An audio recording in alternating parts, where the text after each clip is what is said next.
పరిశుద్ధ గ్రంథం నుండి అపోస్తలుడైన పౌలు హెబ్రీయులకు రాసిన పత్రిక 4వ అధ్యాయం చదువుకుందాం. ఇప్పుడు ప్రార్థన. నమ్మదగిన మా దేవా, నీకే స్తుతులు స్తోత్రాలు వందనాలు చెల్లిస్తున్నామయ్యా. ఇదిగో తండ్రి, మేమందరము ఈ సమయమున తండ్రి ప్రభువా, నీ శ్రేష్టమైన జీవాహారమైన వాక్యమును తండ్రి మేము ధ్యానిస్తుండగా ప్రభువా, మేము తృప్తి చెంది ప్రభువా నీ వెలుగులో నడుచుటకు తండ్రి మమ్మల్ని బలపరచుమని యేసయ్య పరిశుద్ధ నామం అడిగి వేడుకుంటున్నాం మా తండ్రి. ఆమెన్.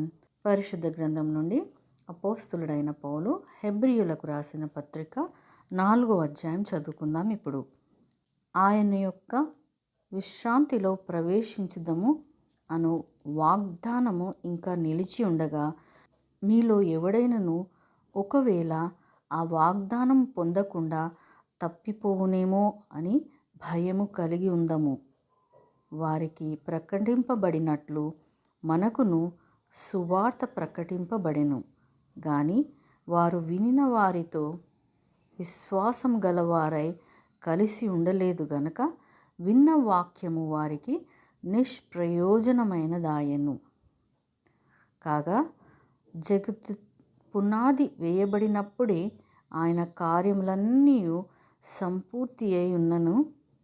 ఈ విశ్రాంతిని గూర్చి నేను కోపముతో ప్రమాణం చేసినట్టు వారు నా విశ్రాంతిలో ప్రవేశింపరు అని ఆయన చెప్పిన మాట అనుసరించి విశ్వాసులమైన మనము ఆ విశ్రాంతిలో ప్రవేశించుచున్నాము.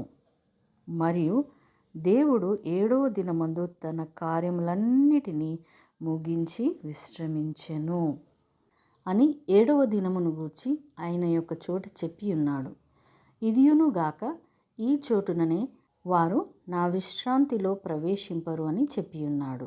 కాగా ఎవరో కొందరు విశ్రాంతిలో ప్రవేశించుదరన్న మాట నిశ్చయం కనుకను ముందు సువార్త వినిన వారు అవిధేయత చేత ప్రవేశింపలేదు గనుకను నేడు మీరాయన మాట వినిన ఎడల మీ హృదయములను కఠినపరచుకొనకూడదని వెనుక చెప్పబడిన ప్రకారము ఇంతకాలమైన తరువాత దావీదు గ్రంథములో నేడని ఒక దినమును నిర్ణయించుచున్నాడు.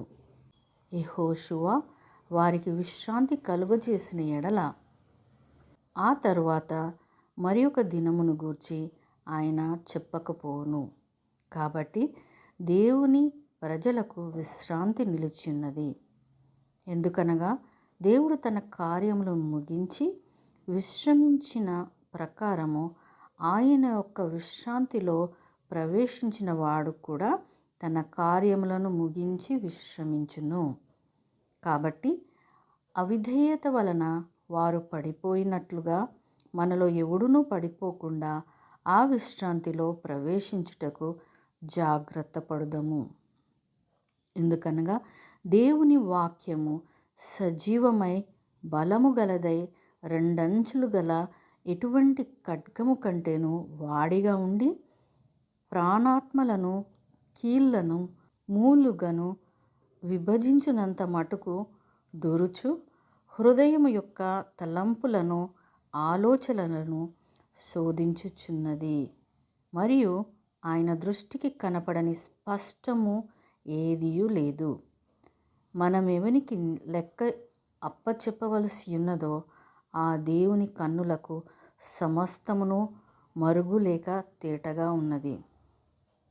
ఆకాశమండలము గుండా వెళ్ళిన దేవుని కుమారుడైన యేసు అను గొప్ప ప్రధాన యాజకుడు మనకు ఉన్నాడు గనక మనము ఒప్పుకొనిన దానిని గట్టిగా చేపట్టుదము.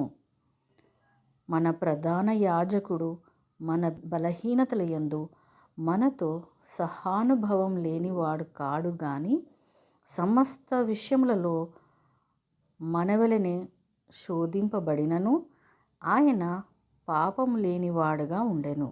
గనుక మనము కనికరింపబడి సమయోచితమైన సహాయం కొరకు కృప పొందునట్లు ధైర్యముతో కృపాసనము నొద్దకు చేరుదము. దేవుడు తన పరిశుద్ధ వాక్యమును మనందరి హృదయంలో ఫలింపచేయునుగాక. ఆమెన్.